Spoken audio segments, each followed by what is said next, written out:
Okay, so again, if you're watching this as a law... Put down Doctor Strange number 3, but I just switched him before you said that, which is irony.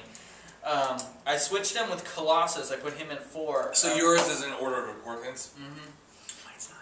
Yeah, I put in Colossus because he's super strong, and you already have your super strong, durable character in yourself. Oh, yeah. Yeah, me. He's like 6'9" or something ridiculous like that, just imposing as it is. He's basically a smaller version of Thing. Yeah. And as far as I can tell, he's the only character that's beaten the Hulk at his sheer strength besides the Juggernaut. He's the only one that I know of. So I picked him, and his organic steel obviously stops bullets, all that stuff, but he can turn it off and on. I mean, so you guys are got magnetic. You're crossing a weak bridge. He's not going to break it like the Thing would. He can lower his weight by turning it off. Yeah, and if you have the whole magnet thing, he can just shut that off, and he's all good. And then he's strong-willed, but he's tempered in that, unlike the Hulk or the Thing, where they just get so into the battle that they get distracted, and then so people use that strategically against him because he's so into the fight that he's not paying attention to what the villain is actually doing. He's very strong, strategic. He's very intelligent. That's why I picked him. Okay. So my next is Nightcrawler. I almost put him in, but I didn't. Main reason being for his teleportation, strategic. So if we need to be jumped somewhere. Now, obviously, it's not as good as. Yeah, it's not as good as a regular teleporter like Hiro Nakamura or what's his name from. I don't really know enough about Blink to have picked her, and I don't feel comfortable with her. Plus, I know that hers teleportation is magic based, so Doom could probably stop it. Compared to his isn't magic based, and so there's not a way around it that way. Because I read something not that long ago where that had happened, where Nightcrawler, it was in the Manifest Destiny comic, it was one of the side ones, where he had left and he teleported back right when the X-Men were in a battle, and basically it was this suit of armor that was inside of it was this energy that was sentient energy that was controlling it, and it had this force field so the X-Men couldn't even do any damage. Well, Blink tried to teleport in to stop it, and he's magic based, and she was in this seizure coma. Because it short-circuited her with magic, he was able to teleport right in, rip the helmet off, the energy dissipated, and it was the battle was over like that. Also, though, because he's other than that's the number. I wouldn't have picked him if it wasn't for teleportation. The second reason is good, but it's not the only reason. Or I would have done it otherwise. But because it can be okay, teleport me there, or if the villain's getting away on this 6 stories up, I can't fly. He can teleport me up there, just whatever. It's just really handy. If someone's wounded, he can teleport them off the battle, just all kinds of things. But he's also a good fighter. So if you're in the middle of I'm imagining at some point we're fighting armies of robots, because if nothing else, Doom's Kingdom has Doombots. Yeah. He can take out tons of them. He's a really good fighter when it comes to that. So, but the main reason is teleportation. Though I probably wouldn't have picked him if he only could teleport. If he was a human just with teleportation, but I for sure would not have picked him just as a fighter without his teleportation. Because without his teleportation, it's him and Wolverine are at the same basic level. They're both really good fighters, but then Wolverine is resilient and has his personality, which that's one of the best things about him, his personality with it. If we had Wolverine's powers, we wouldn't be half as strong as him. It's that actual, that hardcore, seen it all, been through when that whole they say he's the most dangerous man alive, it's not just because of his powers. Yeah, he didn't have to pop his claws to beat all that stuff. Yeah. And then of course Nightcrawler. Then you add he's a really good fighter, that core character, that mechanic like Wolverine. But then he has his teleportation and his agility to jump around. And of course he's a master swordsman, so he can grab some swords if the Doombots. Somewhere in Doom's castle there's swords. They're in there somewhere, yeah. So he can fight. So he's a good fighter. So all right, who's your next one? What are we on? Number 4. 1, 2, 3. So yeah, you're on 4. Okay. Number 4, I have Daredevil. And nice. I thought about him, but he was never on my list. But I did think about him a couple times. And the reason for it is his enhanced senses. That's why you didn't pick him. Yeah. Give him an advantage both in the dark, because obviously he's blind, and there's always in every kind of thing like this, you have the heroes are trapped in a dark dungeon or something. Dude, you have some light? No. Type thing, and they have them stumble around in the dark. He's got that covered. And then also, he's a human lie detector. So he can also... but what would you need that for in the Secret War? If you capture somebody, you need to find out something. Just like Batman does in the Justice League. And his enhanced senses almost act like a Spider-Man's type spider sense, to where he can hear things coming before they get to you. It would be good against those worms. Yeah, he can feel it.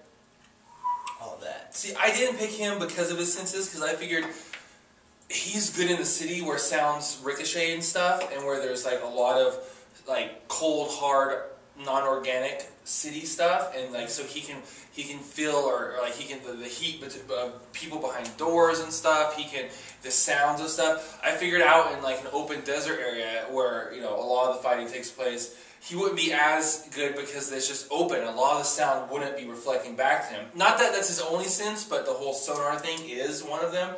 So I figured that out in a desert-like area, that one's almost useless. Well, I was thinking about that until I thought of Toph from Avatar: The Last Airbender. And she's blind, and she does she can feel and uses that as her earthbending or whatever. She uses that to interact with the world, and if he can feel half as good as that, then he should be she could be able to bend the sand, bend. But she can feel because she's connected to the earth, I think. Yeah. I don't. Yeah. Anyways, that's not a bad choice. It's just I didn't pick him because, again, I didn't pick him for the reason you did pick him. That's twice now. That's fine. Okay, my next one is... should I jump down for any of these? I think I'm going to leave a couple of these. I should have said Doctor Strange later. I'm going to leave a couple of these as a little bit more shocking towards the end. Okay, let's go with... Okay, I'll just do this one. This is obvious. Thor for the sheer power. Mm-hmm.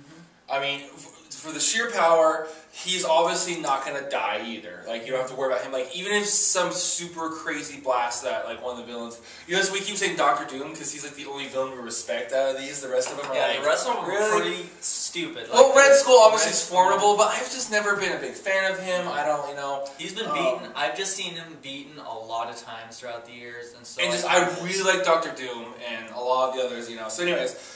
he's not gonna be easily. He has flight. He has control of electricity. So there you go. You just replace Storm. And again, if you're fighting the Beyonder, him and Doctor Strange together is a pretty powerful combination against the Beyonder. Mm-hmm. Which there's no one in the Marvel universe who can fight. He smacked down Galactus. During the actual Secret War comic book, Galactus was in there.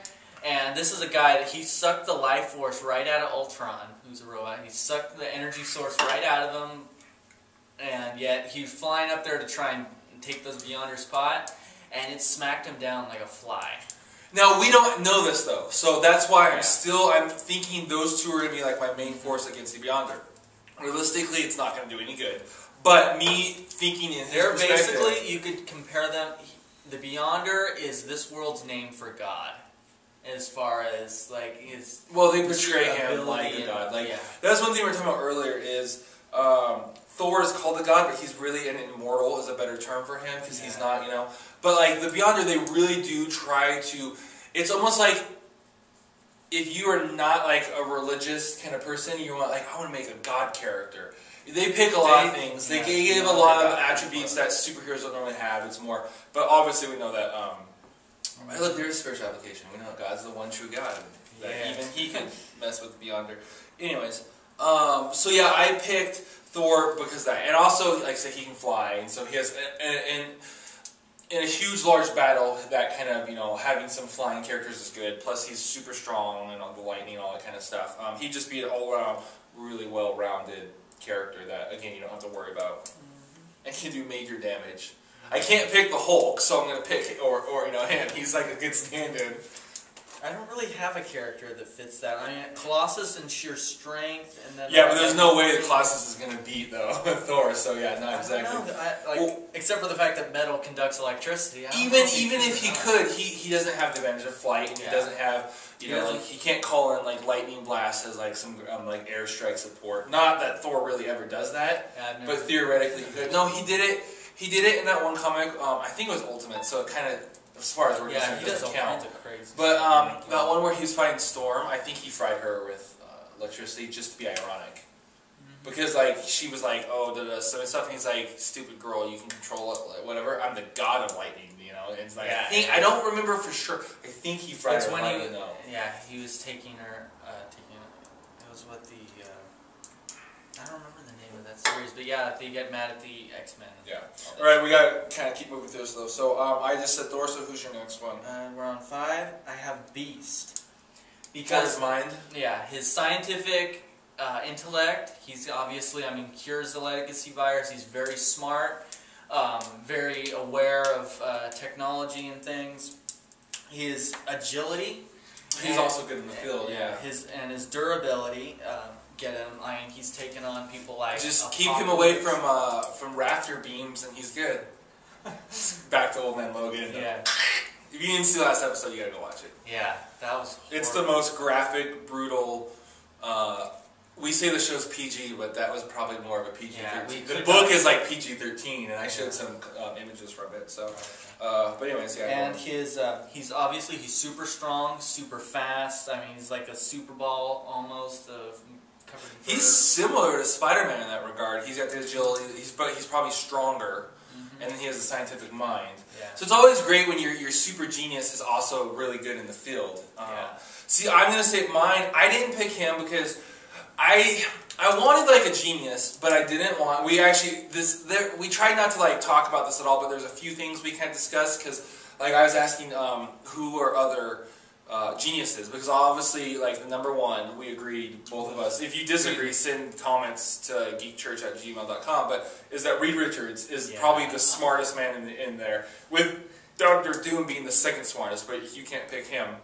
Like barely behind him. Like literally it's like Reed is smarter, but it's not going to make that much of a difference. It's so close that the only thing that keeps Doom from beating Reed is his pride. Well, and it's like, he's smarter, but he isn't nearly as powerful physically, so it's like he's got this, Doom has the sorcery, and see, Doom's just such an well-rounded character, because he's a genius. He's like the second smartest man in the entire universe, anyways. He's a genius.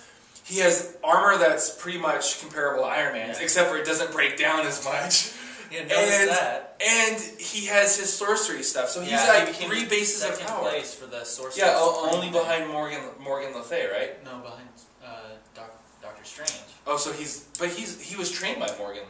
Yeah, she trained him, but he surpassed her. Yeah, he's like the student that becomes. Oh, okay. So only behind Doctor Strange. So it's a good thing I picked Doctor Strange because he's magically more powerful. Okay, well I will say for my.